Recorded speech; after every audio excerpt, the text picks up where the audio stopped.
Now, in part 1, I will leave it to you to write down the first 3 terms of the expression. Let's look at part 2. We want to explain why this sequence is not a GP.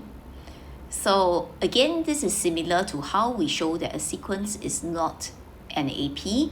We just need to find a counterexample.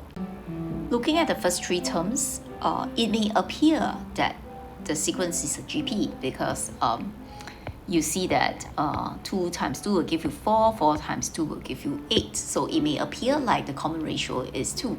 But if we work out the 4th term by substituting n equals to 4 into your expression, you obtain W4 is 14.